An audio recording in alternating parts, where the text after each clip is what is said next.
right, welcome everyone to Cash Flow on Steroids with Student Rentals. My name is Sean McKay with American IRA, and today we have with us someone who is out there absolutely killing it with student rentals in the Columbia, South Carolina market.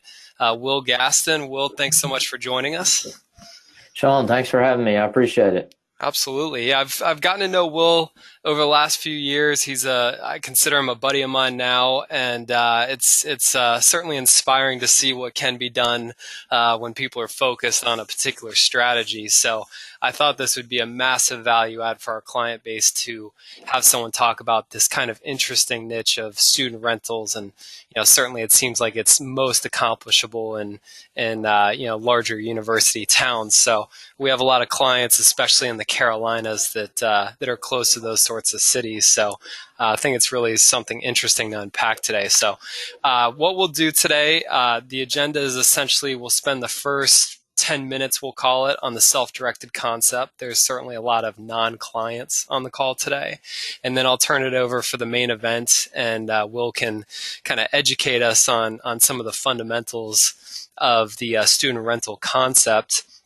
I do want to make everyone aware that we have a questions box. So certainly if there's something that you'd like to dig into a little bit deeper, something that's maybe confusing, please feel free to type into that questions box. I can't promise that we'll see it in real time. It's pretty unlikely, quite frankly, but Will's been gracious enough to stick around for a Q&A session afterwards. So he'll be able to unpack some of those elements that you'd like perhaps a little bit more information on. So again, out of respect for everyone's time, we'll just kind of go ahead and dig right into it. And again, I'm Sean McKay, and we're starting with the self-directed IRAs and 401ks concept. So as it pertains to IRAs and 401ks, many of us are familiar with the typical strategies that are out there with stocks, bonds, and mutual funds. And certainly those can be really productive strategies, especially for those that are really interested in kind of putting things on autopilot and perhaps working with a financial advisor who's going to really be doing the analysis for investments. And ultimately today, really what we want to do especially for those non-clients, is just simply make you aware that while stocks, bonds, and mutual funds can be a great option, as I mentioned, they're certainly not the only options that are available to us with our IRAs and 401ks. And as I mentioned, certainly we'll be digging into a particular real estate strategy today. But there is this entire universe of alternative assets that we'll touch on. And ultimately, the premise with a self-directed account is that you're able to invest in strategies and opportunities that you actually understand and that you believe in. I think one of the most disconcerting things that I see when I have conversations with individuals is that, frankly, they're just simply unaware of what sort of investments they have, what sort of mutual funds, what's in those mutual funds. And I think that especially as we're going through these turbulent times with the stock market in particular, that can be a little bit uneasy. Certainly it's tough to stick with something if you don't actually understand what you're currently investing in. So as I said, today is really just a way to introduce other opportunities to you as it pertains to your retirement account. Now, certainly, as I said, Will's a phenomenal guy. I've learned a lot from him over the last few years, and I have the utmost respect for him. Please keep in mind, as we're going through the presentation, that as a self-directed provider, we're not promoting per se that anyone actually works with or invests with Will and with his company. I just think that he's a phenomenal resource to educate our clients on an investment opportunity. So this is not a promotion or a way to make an offering by any stretch of the imagination. So hopefully we're all clear on that. Now, when we talk about a self-directed account, I want to make sure we're clear on a few elements of that. The first is that, as the name indicates, a self-directed account is one in which you, as the account holder, are making the decisions for your portfolio.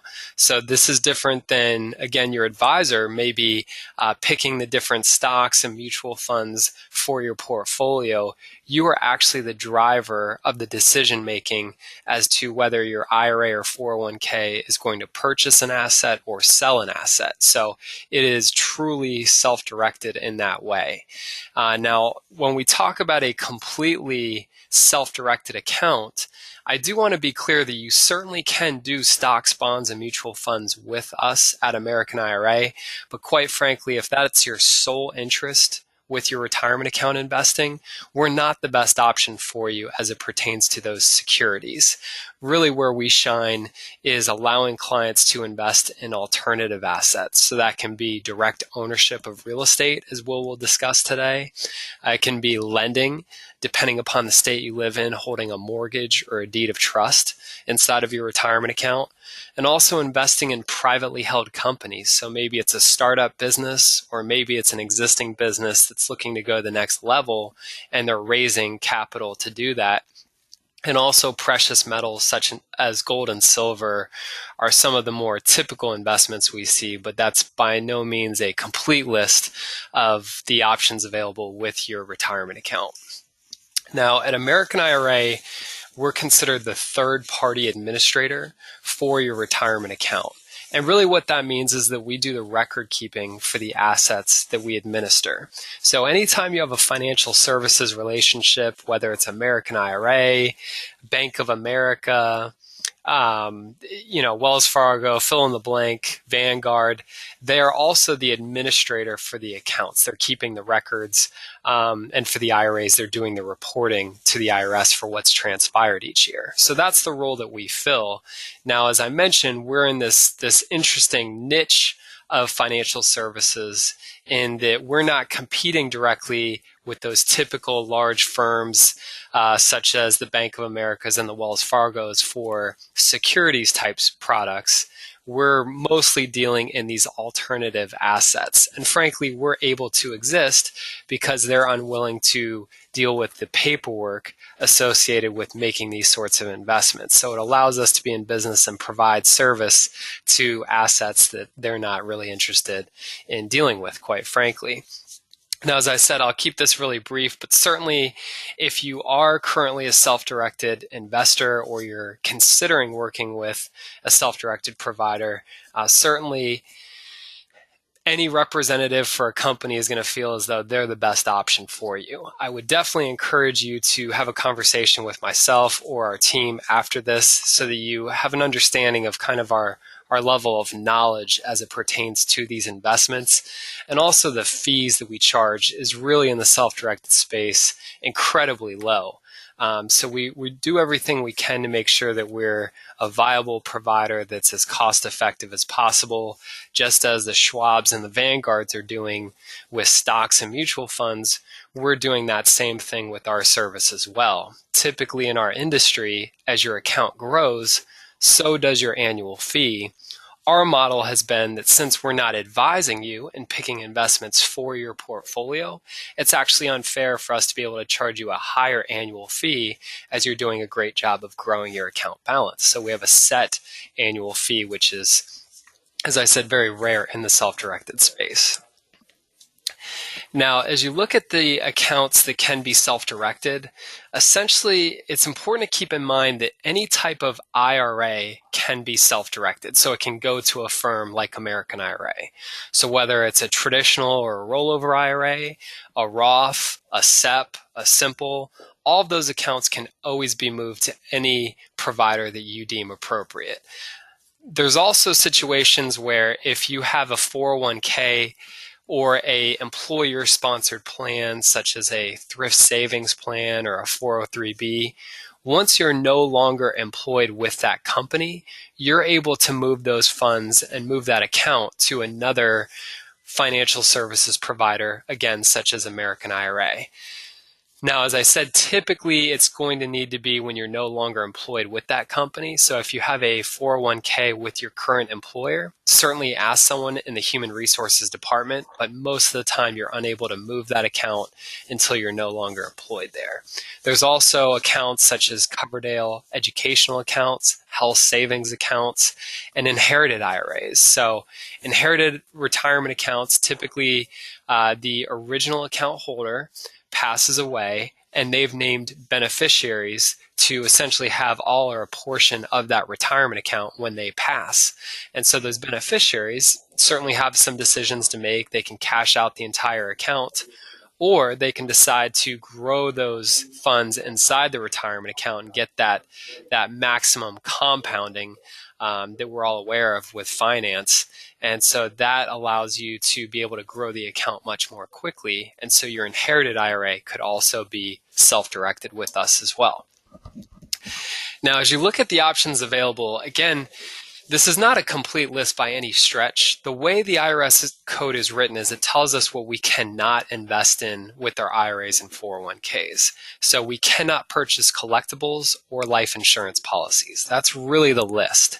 So what we see is, as it pertains to real estate, clients are investing in all possible opportunities, whether it's raw land, condos, townhouses, single-family houses, up to commercial buildings, apartment buildings, industrial buildings. All of these things can be directly owned by the retirement account. Now, there's also the paper aspect of real estate. So our clients can lend money many times to other investors secured by a deed of trust or a mortgage, depending upon the state that you live in or that the investment is in. And essentially, the retirement account can be the bank, be the lender for other investors. Now, it can be secured by property, or it can technically be unsecured as well. Obviously, unsecured notes carry a fair amount more risk with them. We also see clients that will kind of bundle their retirement accounts with other investors in a variety of ways, but one of those ways is through an LLC structure. So you may see an investor that wants to put together an apartment deal where they're going to buy a 200-unit building. And so many times they'll need a volume of investors to bring the capital, either for the down payment or sometimes to fund the entire investment. And in that case, a retirement account can actually be one of those investors. And so typically the structure that they use to buy that property is everyone coming together to form an LLC. So there's a lot of exciting opportunities just in the real estate arena. And as we mentioned earlier, privately held companies, precious metals, there's a lot of things that we can do with our retirement account. Now, the easiest way to look at the real estate concept as it pertains to these retirement accounts is basically to say that as long as you're making a purchase and it is for investment purposes, typically your IRA or 401k can do that deal. So your IRA or 401k can buy a rental property. It can do a fix and flip deal. For those of you that work off-market deals and are a little bit more advanced, you can use your wholesaling and your option strategies to take these deals down as well. And that's a great way where maybe you don't have a ton of money in your retirement account, but you can still make large chunks of money by controlling the property with contracts. Joint ventures is really just a fancy way of saying a partnership deal. So a retirement account can own a portion of a deal. And private lending, sometimes called hard money lending, is again where the retirement account is being the bank and lending money many times to another investor. Now, also, we're starting to see some clients investigating purchasing a property with their retirement account with the thought that they'll actually want to get personal use from that property in their retirement years. And so essentially the retirement account can buy that condo or the mountain house, whatever it may be. And many times that'll be a rental property until they're looking to actually take personal ownership. So it goes from being owned by the retirement account to being owned by them personally. And they'll essentially take the property as a distribution. That's certainly a big topic. Just want to make you aware of what can be done with these accounts. Now, before I turn it over to Will, I want to make sure that as we're listening to this strategy of buying student rentals, and certainly you can purchase student rentals with your retirement account, there's three general ways that I see the acquisition of these properties taking place. Certainly the most common way that clients are acquiring student rentals or just typical rental properties in general is that their retirement account is the sole owner of the property and it is paying cash for the condo or the single family house, whatever the case may be. Option two is the retirement account does a joint venture or essentially partners with either another retirement account or an individual or a company, and they partner together in a cash transaction to make that purchase of the property. And then the third opportunity is for the retirement account to actually borrow money so that it can purchase the rental property. And so it needs to be a very specific loan called a non-recourse loan, but IRAs and 401ks can actually use mortgages or use leverage to do retirement account deals. So just keep that in mind as Will's kind of getting us up to speed with how he's built a nice portfolio for himself and for his family. So Will, are you with us? I am. Okay. Sean, can you hear me okay? Yep, great sound. And so what I'll do is I'll turn the keyboard and the mouse over to you. And again, Will Gaston, phenomenal investing mind, great guy, and he's going to talk to us about what he's been doing with student rentals over the years. Yeah, thanks, Sean. I appreciate you, and I appreciate you having me on. But again, my name is Will Gaston. I am the owner of Gaston Real Estate Investments. I buy houses and apartments down in Columbia, South Carolina, and rent them out to University of South Carolina students. Lived in Charlotte for probably 6 or 7 years and gotten to know Sean the last couple of years, and we become good friends. And he invited me on here to talk about my business. But I guess I can go ahead and provide you some background if I can get this to slide to the next slide here. I'm having a little bit of trouble, Sean. Let me let's let me just try to reset it here. Sorry about that. You're fine, but I'll go ahead and talk while you do that. If you can slide it to the next slide when you're able. But I got started, or I went to University of South Carolina in 2002 and graduated from there.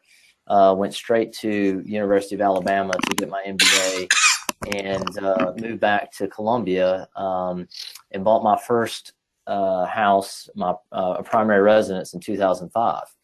I had two roommates that were living with me, and they basically paid my whole mortgage with the rent that they provided, and I love that. It was pretty awesome to see principal reduction and to live for free.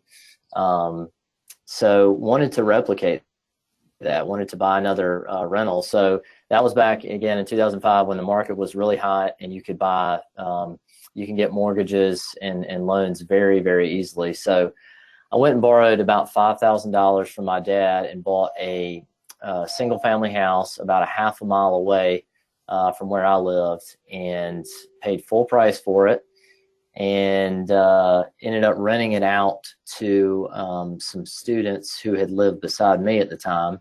And I think the rent was about $75 more than the mortgage. And I thought to myself, renting the students is going to be really easy. This house is in great shape. What could possibly go wrong?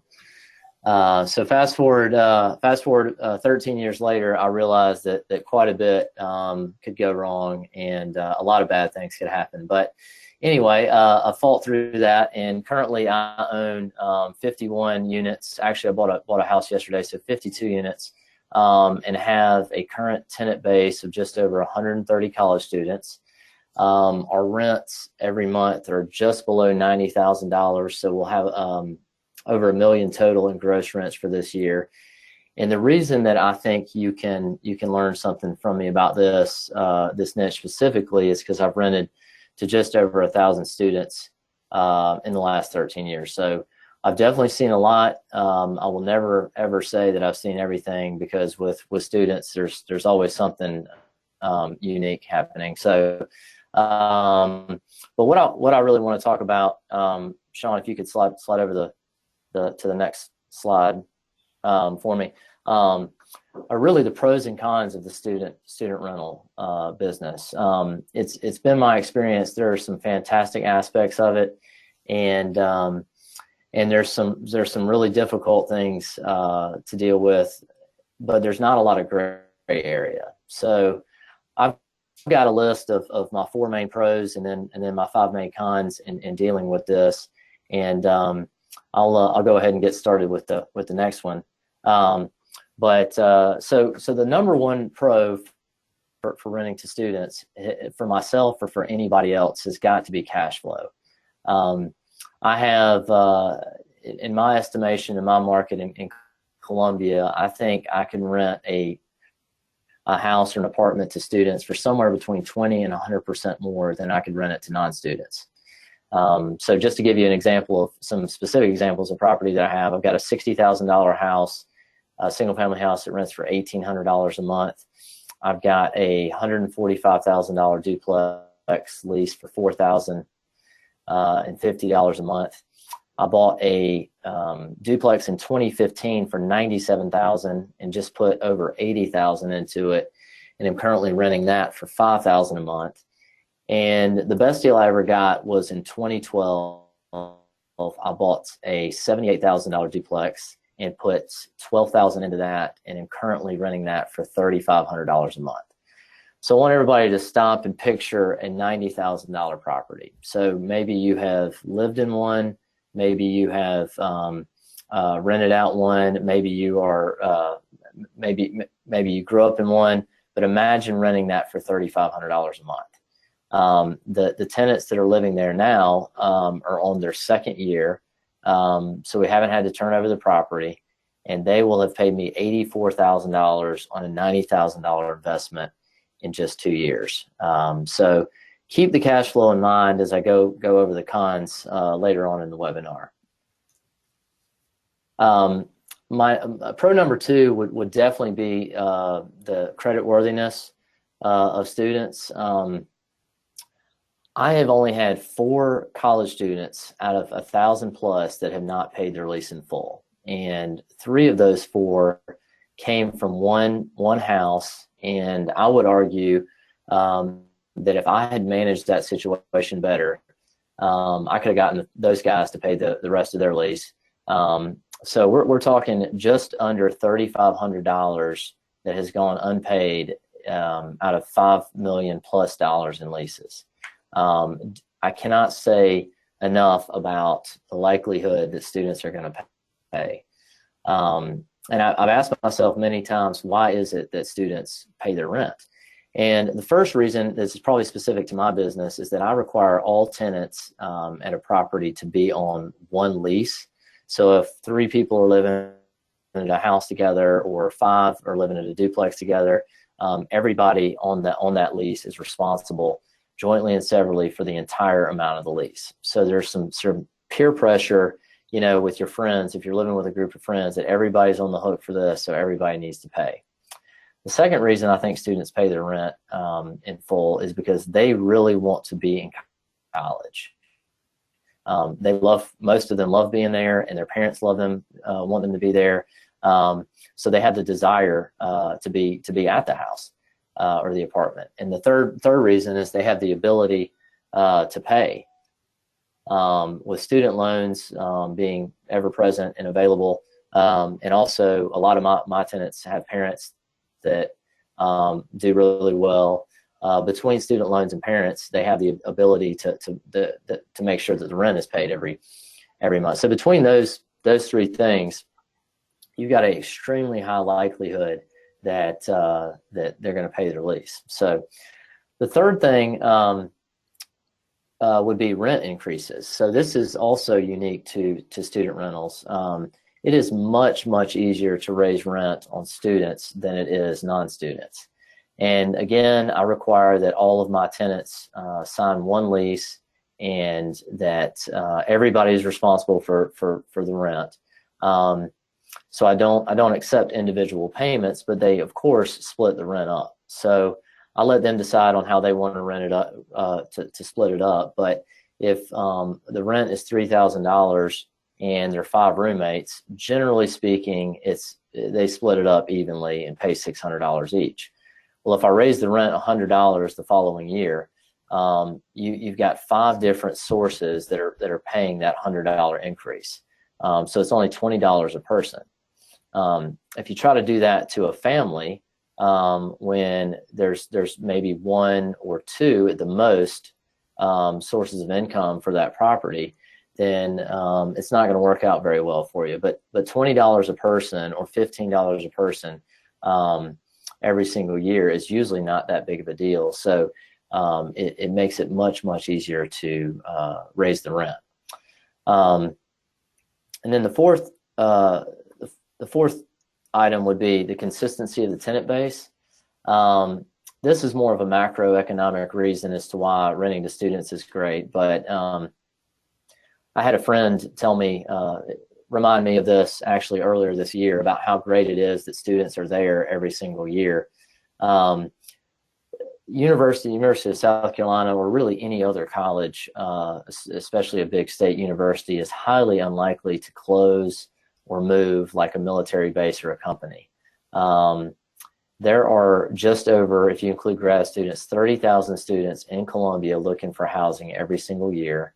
And I believe this past year we had just over 5,800 incoming freshmen, which was the largest class, incoming freshman class that USC has ever had.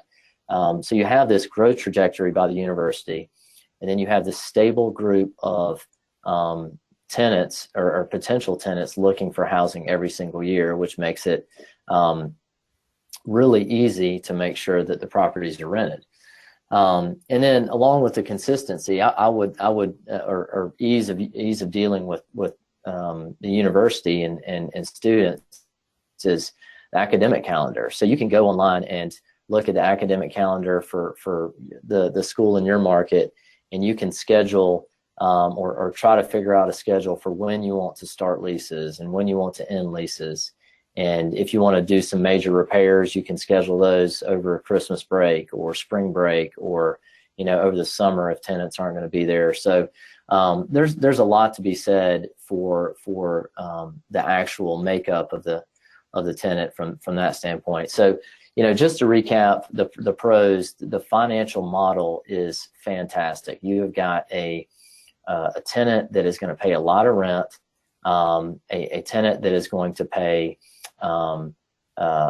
their lease in full. You can raise the rent, and there are lots of them every single year. So you've got a really, really nice model.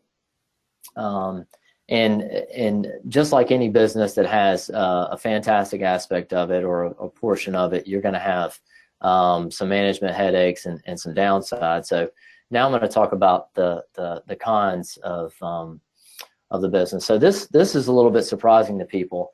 But my number one con, or the thing I dislike the most about student rentals, is dealing with their parents. Believe it or not, this is far and away my number one reason. But the parents in our culture today seem to be more involved, or want to become more involved with their children and their son or daughter, even as they go to college. And I've found this to be incredibly prevalent in my business over the last 13 years. And parents are well-meaning and are just trying to help their child make a good decision. But this can create a lot of communication problems in dealing with a property. Just, for example, as I have listed here on the slide, if you've got 6 tenants in a duplex and you've got 12 parents of the tenants, there's 18 possible people that could contact you over just one property. And it's hard enough to communicate with the tenants living there. 18 to 22-year-olds aren't the best at communication, and they certainly do not like talking on the phone or have face-to-face interaction. So when you have that coupled with parent involvement on any kind of issue, it can create a huge mess. So what I did probably 6 or 7 years ago was create a new policy that I would just politely but firmly tell parents that I would, if their son or daughter wanted to rent a property from me, that I'm happy to deal with them, but I'm unable to discuss the property with the parents. So that can be a really, really big hurdle. The second con, I would say, would be dealing with the neighbors. Sean, can you get me over to the next slide, please? Dealing with the neighbors and the city, so kind of the surrounding community. There's a really strong tension I have when I buy property, that I want to buy in a great location.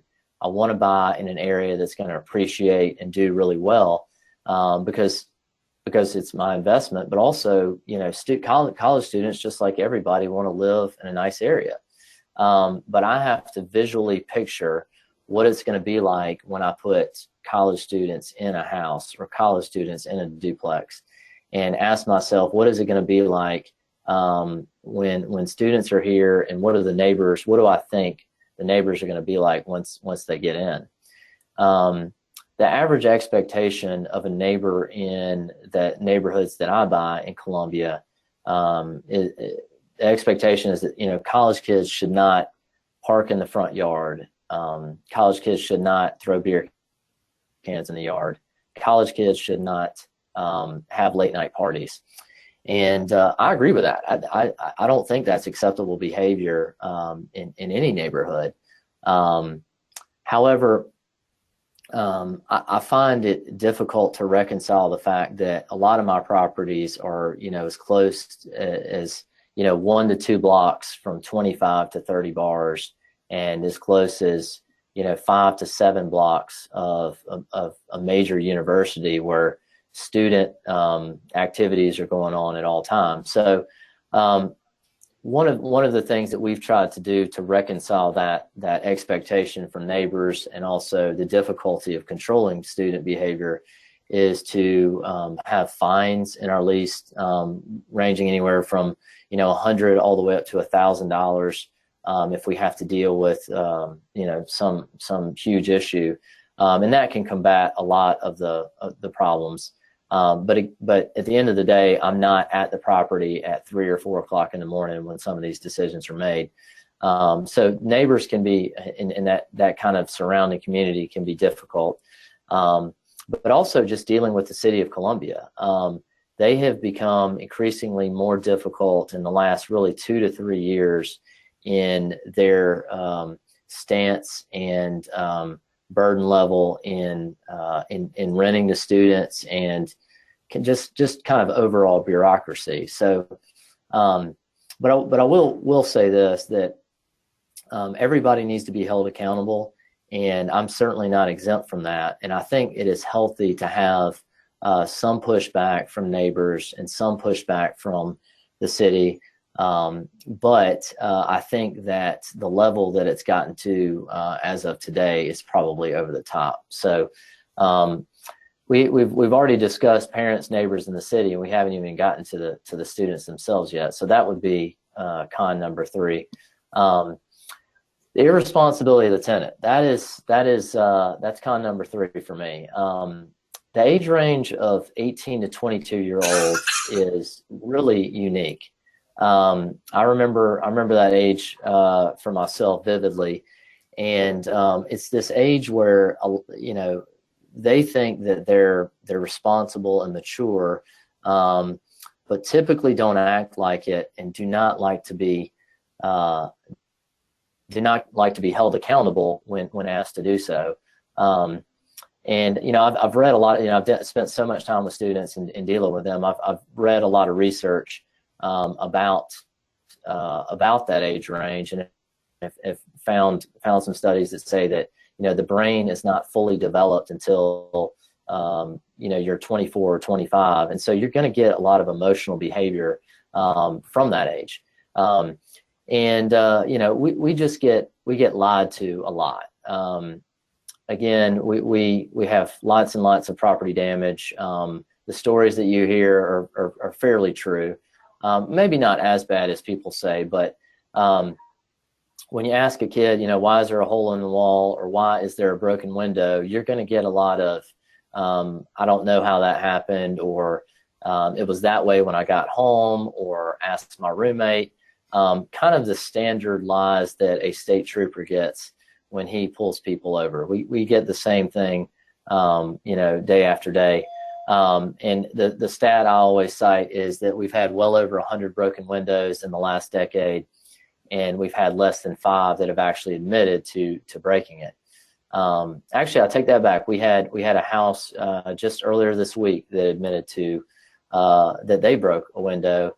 And so when that occurs, we usually either fix the window for free, or we charge them and give them some type of gift card, for being honest, because it is very, very rare in our business that we will get a forthright answer. So and then regarding their responsibility and actually leasing the property and their expectations, a lot of these kids have never lived off campus or outside of an apartment before.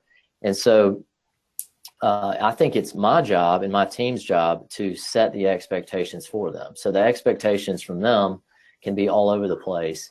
But what we do is we sit down with them for about 45 to 60 minutes before they sign the lease and let them know this is how this is what it's like to live at one of our properties. This is what you should expect. This is what you should not expect.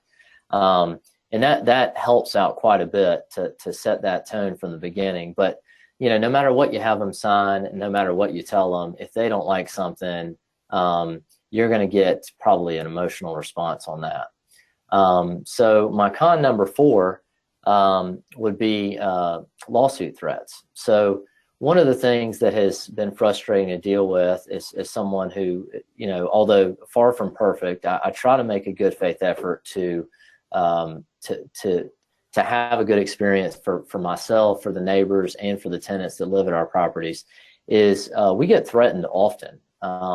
We get held accountable, so we have to hold our tenants accountable. And we have minor issues sometimes because of miscommunication or lack of communication from tenants, can escalate really quickly. And the ongoing joke I have in my business is that every house or apartment, one of the tenants' moms or dad is a lawyer, and they are very quick to let you know that. And that can be frustrating to deal with, when you're routinely once a month getting threatened by some house or some tenant or some property with a lawsuit. But one thing that I'm really, really proud of, I have been threatened probably hundreds of times over the last decade plus, and I've only been sued one time, and that was dropped before it went to court. And I think one of the things that I do well and my team does really well is deal with escalation of issues and emotional behavior. I think we do a really good job. And I think we do the way we do that is we document any kind of issue. We document it really well. We take pictures, and we make sure we communicate effectively amongst ourselves and with our tenants. But also, we try to be really sensitive to emotional behavior and kind of responding to that. So we don't send emotional text messages. We don't send emotional emails. If something is really escalated, I will have one of my team members physically go to a house to have a house meeting with the tenants to try and take the temperature down on an issue, or get on the phone with the kids, so that way we can provide or get more context on an issue. So that can be definitely difficult. And then con number 5 would be the constant turnover and maintenance of the property. So, only about 1 out of every 5 of my properties will stay more than a year. And that is because most of my tenants are graduating, or they found another roommate or lost a roommate and ended up just staying for a year. So we've got a really seasonal business where we're turning over lots and lots of properties in between the May 15th to August 15th timeframe. So we're really, really busy. And one thing we do, or two things we do to expedite that so that we can make sure we're turning them over and they're in good shape when they are turned over, is we paint all of our houses the same interior paint colors. So the same trim, the same wall, and the same ceiling paint. So if we need to go touch up or repaint, it's much faster.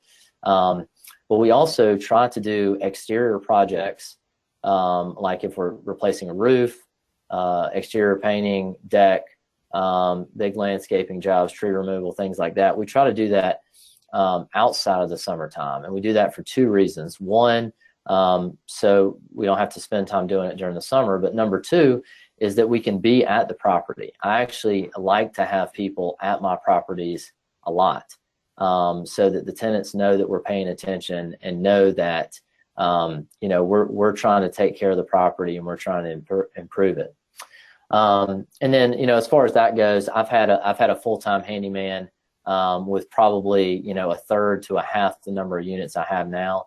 If student rentals are something that you think you may be interested in, you are going to have things that are breaking or about to break at all times. It is definitely not a business where you could expect a tenant to fix anything on their own, and certainly not do so properly if they tried. So just to kind of recap the business in general, the financial model, I really can't speak more highly of it. You have got rents that are incredibly high. You've got tenants that are going to pay their lease in full. You can raise the rents every year. You're almost guaranteed to get paid, and you have lots of them, and they're coming every single year. And I would argue that just the financials may be the best in real estate. Some people might say, well, you can make more money off Airbnb, or you can make more money off mobile homes. That may be true, but if you factor everything in, the risk of vacancy and things like that, is just a lot lower with student rentals. But just like anything, the management is just as extraordinary. It can be really difficult to deal with some of these issues from time to time. 90% of the time, it's really easy, and 10%, it is very hard. So I would characterize it as a high profit, high management business. So hopefully I can provide a few takeaways for you from this business.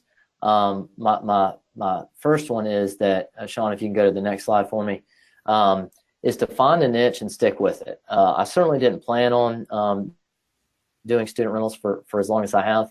I kind of fell into it and just kind of stuck with it because I found that it was a really good way to grow a business quickly because of the cash flow. Banks love cash flow, and so students certainly provide that. The next one would be the expert in your industry. I think because I've stuck with this niche for so long, I've been able to become an expert in student rentals and in my local market. The whole theory of go an inch wide and a mile deep. I've done that with my area. I cannot help much at all just about any area outside of what I do, but I know my 2 or 3 zip codes really, really well. And then lastly, realize that the challenges today will make you money tomorrow. I have had an incredible number of struggles over the year with learning to navigate and to manage contractors, neighbors, tenants, parents, and all kinds of things. But all of those those obstacles have provided me really a clear path and a helpful path in buying property today and exponentially growing my business from those. So hopefully you can take a few things away from that. But that's kind of my 10,000 foot overview of the business. And Sean, I'm happy to answer any questions that anybody may have. Awesome. That was phenomenal. I appreciate that, Will. And so we'll just kind of wrap it up. Again, for those of you, there's a lot of non-clients on this on the live webinar, and those that will listen to it on recording. Assuming that Will's okay with us, excuse me, distributing it.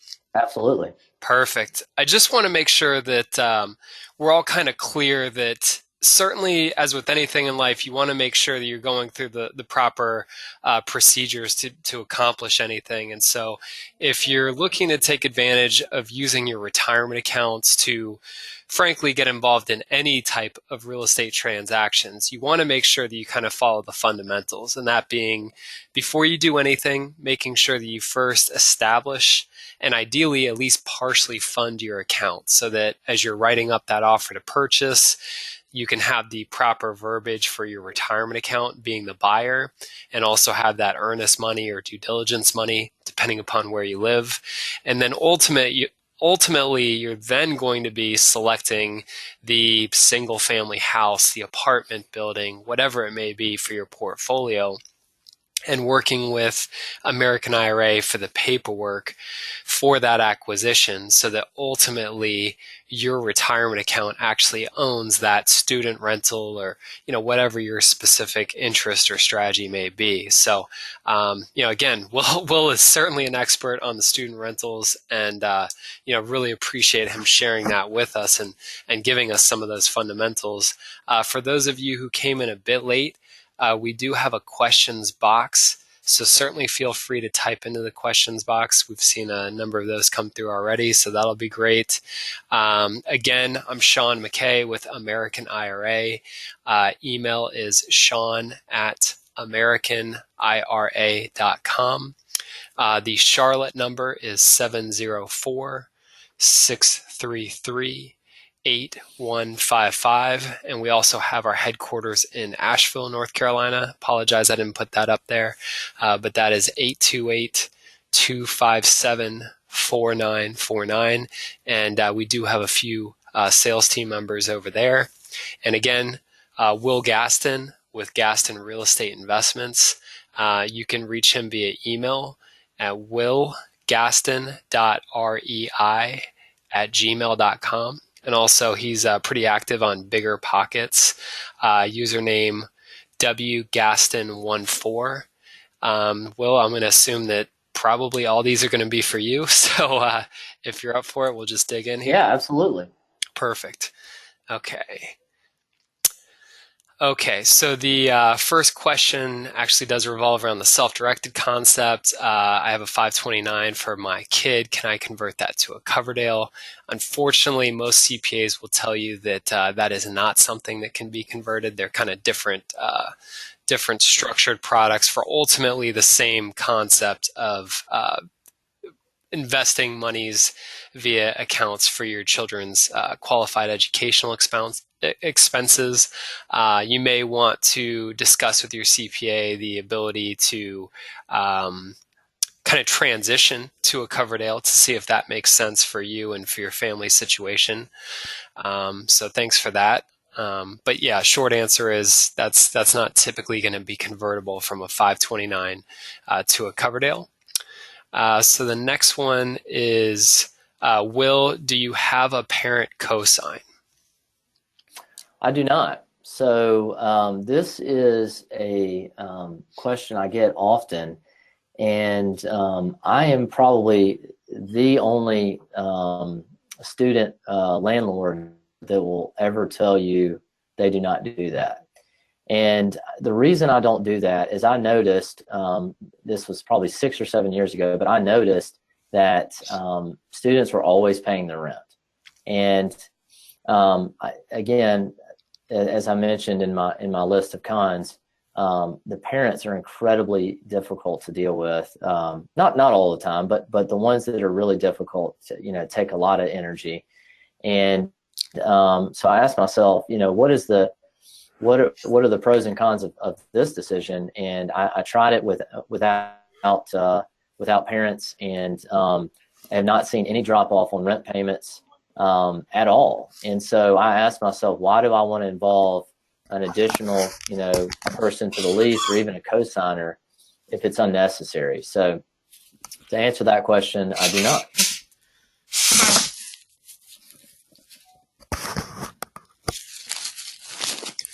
Okay, perfect. Thank you. So the next one, Will. So it says, I think you'll get this. I've purchased 11 student properties in last year. Love it. I'm using 15-year loans, and so payback is there, but not as much cash flow. What is your financing structure / mindset? Thanks and congrats. So I also most of my loans are 15-year mortgages, and I do almost all of my lending exclusively through what's called a portfolio lender. Those are essentially business loans that are done through the commercial department of banks. And I work with a handful, probably 4 or 5 banks in Columbia that do my loans. But my strategy has really been to use the 15-year note to pay down debt, to gain equity, and then try and cross-collateralize the equity in those notes to purchase additional properties. So there are some people in real estate, or quite a few in real estate, that really believe in debt reduction and debt pay down. I'm probably not in that camp as much, just because I don't think that expediting the debt reduction is going to take me to a place of freedom. I think the better strategy for me is to use the additional cash flow to outsource a lot of the hot spots or trouble issues in my business. So I do have a few people that work for me. They are basically in-house team members. So I have an individual that's my manager who handles a lot of the day-to-day. I've got a project manager who handles, new acquisitions, new projects, and then I also have a full-time handyman, and had him for, as I mentioned, probably 6 or 7 years now. Perfect.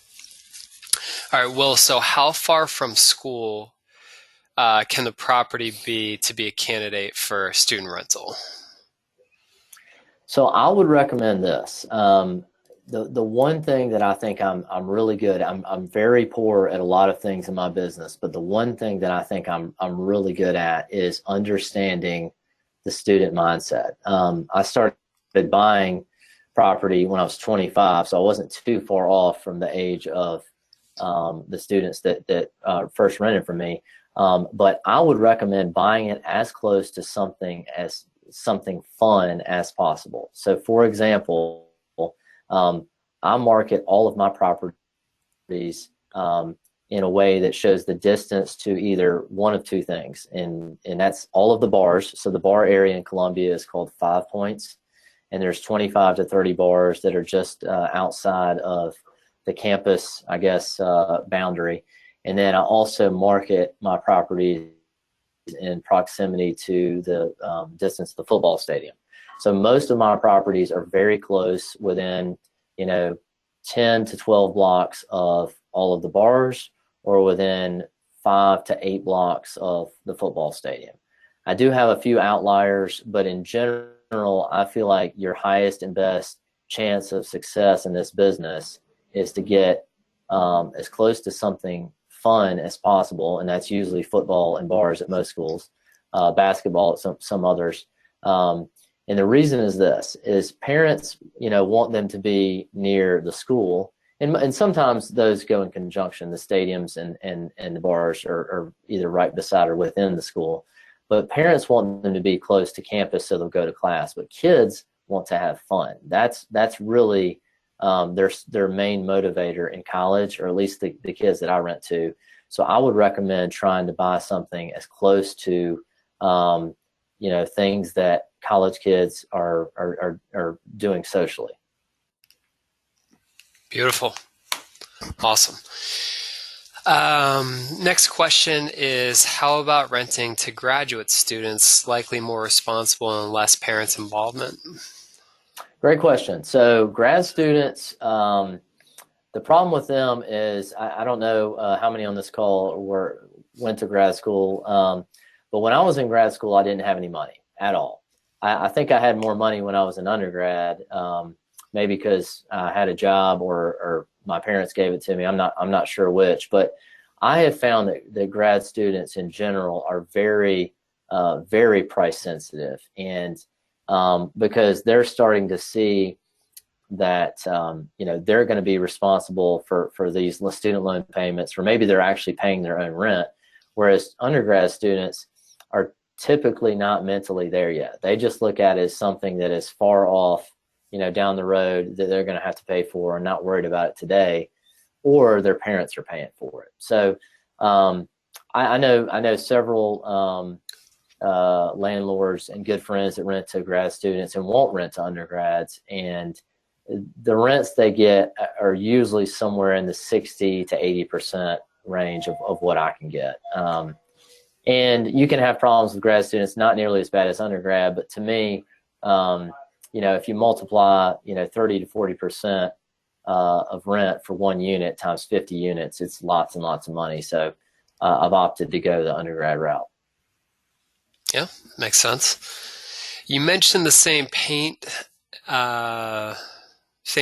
color. Can you share what that is? I would if I knew the name of it. So we had that matched for I don't know, probably it's been a long time, maybe even 8 or 9 years ago, and then use that same color. But I would do this as far as maintenance on the property, or really just paint, is I would find a neutral color and paint your entire house that neutral color, and then paint the trim with one of two things. I would paint it with an oil-based paint because it holds a lot better than a latex paint, and it can take the wear and tear. And the trim gets a lot of wear and tear on it. Or get a really high-level exterior paint like a Duration and use that. Because what you're really trying to do is lower the maintenance level and the turnover level of these properties. So we paint a lot of the same colors. We on the inside, we will do, if I have any carpet in a property, I remove it immediately. Most all of my property has hardwood floors already in it, and we pretty much stick to hardwood and tile. And then as far as exterior, obviously brick is ideal, but if not, we want to put vinyl over wood siding, and then try to wrap the trim, soffit and fascia and things like that if you can. Because again, the maintenance level is pretty high with students, and you want to make sure that you lower that as much as possible from the outset. Okay, great. If you're up for it, we got just a few more. Yeah, absolutely. Okay. What's the approximate value appreciation of your portfolio? Do you own them in your IRA or taxable accounts? And obviously, it goes without saying, be honest about that, or to whatever degree you're willing to share. Yeah. So I do not own anything in my IRA, and as far as appreciation goes, I would say probably negligible in the first 7 to 8 years. I bought a lot of stuff in when the market was still going down, and Colombia is not a big appreciation market. Most of the I guess even appreciation that occurs from the property that I buy comes from raising the rent. So if I'm renting buy a duplex that's renting for $2,000, and then I slowly raise the rents to $3,500 over a 10-year period, that's where a lot of that's going to come from, rather than just the land value or kind of the as-is value. So it's really kind of a 2 to 4 to maybe 5% a year kind of market. So nothing to get super excited about, but I also, as noted with the cash flow numbers, they're much, much higher than a lot of other markets. Okay, great. So we had someone ask for the the slide on the steps. I'm going to assume that's the transaction process for the retirement accounts. And just real Yeah, sure. briefly, and again, I brought Will on not so much as, he's the self-directed guy as it pertains to student rentals. I just think that for us at American IRA, we're trying to kind of go that next level and bring on just overall investing experts and people that are doing a great job with strategies. So, I apologize. I probably could have set this up a bit better, but, really the juice was just someone who, in this case, Will is just doing a phenomenal job with student rentals. It's not so much it's directly correlated to retirement accounts, but we do have some clients that use that. I just want us to be a resource for clients in their overall investing as much as we can. So on to the next one. Okay, Will, so this one is in Charleston, South Carolina at College of Charleston. There have been an abundance of student rental duplexes and single-family housing. However, the past couple years, new construction, high-rise apartments, student housing has opened. Not sure if they're owned by College of Charleston. Would you avoid this area now? So I think I can provide some insight on that. So very familiar with Charleston, was actually down there last weekend. My brother and his wife live there, and my best friend growing up went to CFC. So I've spent lots and lots of time down there, and fairly familiar with the student housing market down there. So that really it's a two-part question. So the first thing that I would tell you is I think that that if you have a duplex or a single-family house, is a totally different product than an apartment. And I get pushback from my lenders who are concerned about development in Columbia. But I think when you have a 500-unit student housing complex that is 1.5 miles or 2 miles from campus, where anybody can go in there and sign up and move in, it's kind of a cookie cutter situation. I don't think that's competition for what I have. I have property that's really close, that's older, that has character, that there's a limited amount. You can't build in a lot of the areas where I have. So I wouldn't necessarily shy away from Charleston because of that. I think I would shy away from Charleston just because of the timing of the market. I love Charleston long term, and I certainly love student rentals. But I would be anxious about trying to buy in a market right now that a lot of people would argue is at a probably 10-year high, rather than maybe wait a few years to buy something down there, because it's not nearly the cash flow market. Some of the rents are certainly higher than what I get, maybe 20 to 30% higher, but the purchase price on their properties are sometimes 5 to 10 times as high as mine. So hopefully that answers your question. But big fan of Charleston and bullish on it long term. Great. So 2 more. Do you use satin or semi-gloss for interior wall paint? Satin. Okay. Yep. Great. And then do you put each property into individual LLCs for asset protection? And second part, do you have a umbrella policy for insurance? So yes, I definitely have an umbrella policy for insurance, and I've got lots and lots of insurance. However, I think the best insurance is through great documentation and as best you can trying to build relationships with your tenants, which can be very hard with students, but also just showing a history and continuing to try to take temperature down if there's some kind of difficult situation. Obviously, if there's some kind of catastrophic thing, really none of that's going to matter. But in just kind of general day-to-day liability, I would certainly recommend doing those kinds of things along with insurance. And then regarding the LLC, I think LLC, one LLC for every property is not only overkill but way overkill. There are several reasons for that. I'm not an attorney, obviously, so please consult your own. But if you have LLC members that, like, if it's a single member LLC and you have 10 different LLCs and all are the same owner with just a single member, then I think you're going to have a hard time in a lawsuit defending the fact that all of those entities are not essentially the same. So I would just get really good insurance, get a high